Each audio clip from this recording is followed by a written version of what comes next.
बार ऐसी घटना हुई कि शिवजी कहीं बाहर गए थे और वापस आए, और देवी भगवती अपनी सखियों के साथ स्नान कर रही थी और भगवान का प्रवेश एकदम से हो गया। सखियां भी शर्मा गई, देवी भी शर्मा गई। अब सखियों ने देवी को प्रार्थना की कि आप हमारे लिए कोई गण बनाइए।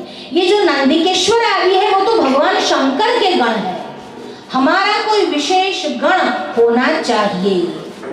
जब सखियों ने ऐसी प्रार्थना की तब देवी पार्वती ने क्या किया, अपने ही शरीर के मैल से एक पुरुष का, एक बालक का सर्जन किया, और वह सर्जन करने के बाद उसको जीवित किया।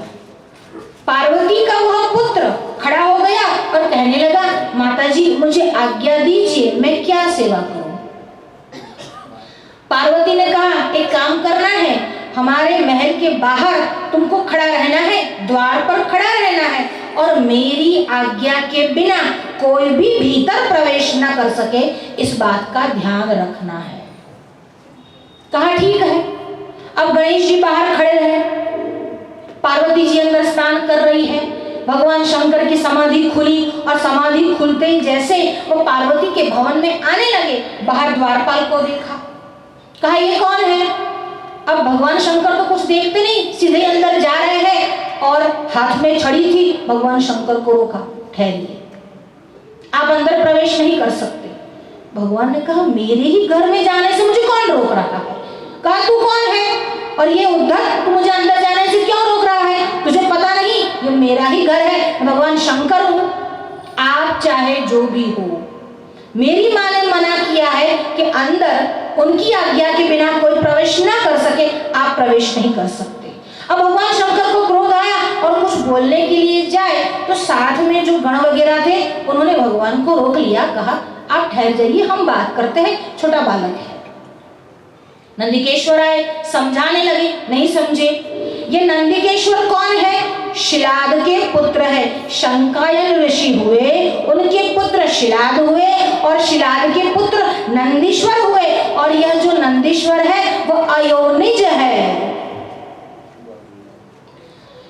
शिलाद ने ऐसे पुत्र की कामना की जो अयोनिज हो, यानी उनकी मां नहीं है, सीधा उनको प्राप्त हुए हैं पुत्र। तपश्चर्या करने के बाद भगवान शंकर प्रसन्न हुए, नंदी का जन्म हुआ, पर नंदी के जन्म होने के बाद उनका जो आयुष्य था वो कम था।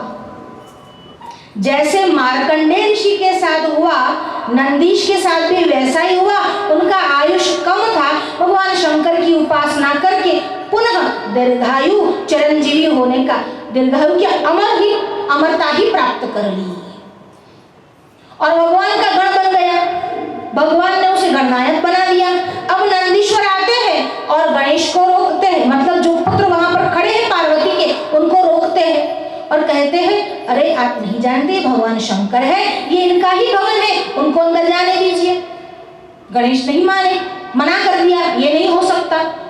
बहुत समझाया, नहीं माने। अब तो नंदी को गुस्सा आ गया, गणों को भी गुस्सा आ गया। अब गणों और वह पुत्र, इन दोनों के बीच भीषण संग्राम छिड़ गया।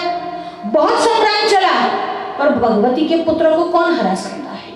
जब कोई नहीं हरा सका, ब्रह्मा जी भी हार गए, विष्णु जी भी हार गए, तो भगवान शंकर स्वयं आए, और जब वह छड़ी उठाई गणेश ने, तो भगवान शंकर ने अपने ही त्रिशूल से अपने ही पुत्र का वध तो क्या किया, शिरच्छेद कर दिया,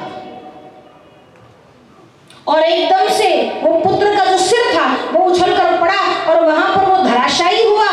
अंदर पार्वती को समाचार मिला, पार्वती बड़ी क्रोधित हुई, ये कौन है। और पार्वती ने यक्षिणियां निर्माण की, और उन यक्षिणियों को कहा, जाओ और संसार का प्रलय कर दो। उन यक्षिणियों ने संसार का प्रलय आरंभ किया। सभी देवता ब्रह्मा जी को लेकर शंकर की शरण में गए, कहने लगे, भगवान शंकर देवी को रोकिए, देवी को रोकिए। भगवान शंकर कुछ नहीं बोले, सभी के सभी देवी के पास आए और कहा, देवी आप शांत हो जाइए, अभी प्रलय का समय नहीं आया। देवी ने कहा, एक शर्त है, अगर ये हो जाए तो मैं ये यक्षिणियों को रोक दूंगी। कहा, कौन सी शर्त। मेरा पुत्र पहले तो पुनर्जीवित हो, पुनर्जीवित हो ऐसा नहीं, उसको गणों का नायक बनाया जाए। कहा ठीक है, मंजूर है। बाहर गए, शिव जी को बताया, शिव जी ने कहा ठीक है, उत्तर दिशा में जाओ। गणों को आज्ञा दी, उत्तर दिशा में जाओ और सबसे पहले जो मिले, जो भी प्राणी मिले, उसका सर काट कर ले आओ। गण उत्तर दिशा में गए, सामने एक गजराज मिले, गज का सर था, काट दिया। आए, पहली प्लास्टिक सर्जरी, बकरे का मुख ससुर पर लगाया। अब दूसरी बार सर्जरी की, उसमें गज का मुख जो था अपने ही पुत्र के मुख पर लगाया और पुत्र को पुनर्जीवित किया। देवी भगवती को प्रसन्न किया और सभी देवता ने मिलकर गणेश की स्तुति करने लगे। गलद्दान गंडम मिलद भृंग खंडम चलच्चारुषुंडम भजत्राण शौंडम लसद्दंत कंडम विपदभक्त चंडम शिव प्रेम पिंडम भजे वक्रतुंडम। गलद्दान गंडम, उनके गंडस्थल से निरंतर मध प्रवाह बहता है। गलद्दान गंडम मिलद भृंग खंडम, और जब वो मध बहता है, क्योंकि गज के गंडस्थल से मध बहता है, तो भ्रमरा जो है, जो मधुमक्खियां है, वो उसके आसपास मंडराती रहती है।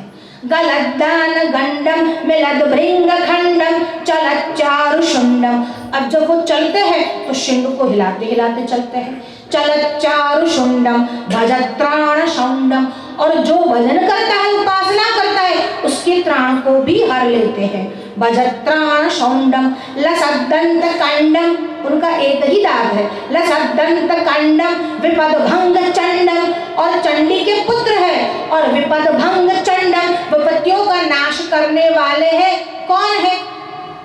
शिव प्रेम पिंडम, जो शिव जी का प्रेम पिंड है। भजे वक्रतुंडम, भगवान गणेश की स्तुति हुई, गणनायक के स्थान पर उनको बिठाया गया।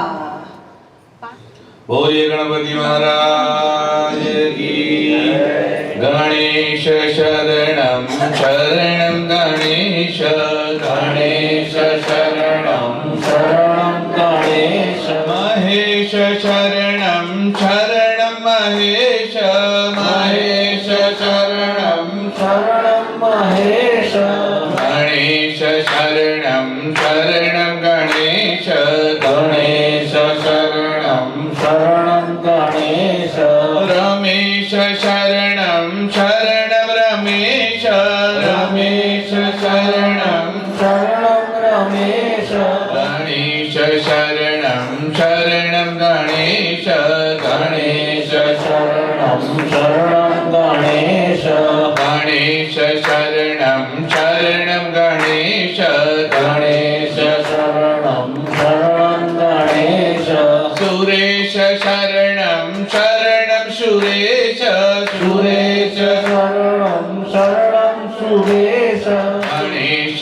शरणम शरणम गणेश, गणेश शरणम शरणम गणेश, दिनेश शरणम शरणम दिनेश, दिनेश शरणम शरणम दिनेश, दिनेश शरणम शरणम दिनेश, दिनेश शरणम शरणम दिनेश, गणेश शरणम शरणम गणेश, गणेश शरणम शरणम रमेश, गणेश शरणम शरणम गणेश, गणेश शरणम शरणम गणेश। बोलिए गणपति भगवान की।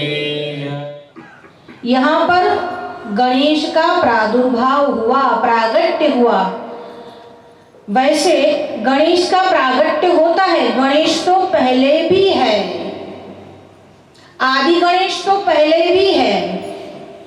और आदि गणेश का पूजन भगवान शंकर और पार्वती के विवाह के समय भी हुआ था,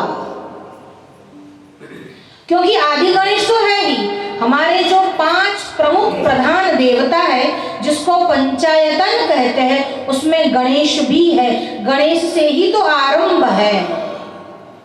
इसीलिए कोई कार्य का आरंभ करना हो तो हम कहते हैं श्री गणेश करो। यह जो गणेश है, वही वेदों में अग्नि के रूप में आए हैं। इसलिए वेदों में आरंभ अग्नि की ऋचाओं से है। ऋग्वेद का आरंभ अग्निमीळे पुरोहितम यज्ञस्य देवम ऋत्विजम, अग्नि से आरंभ है।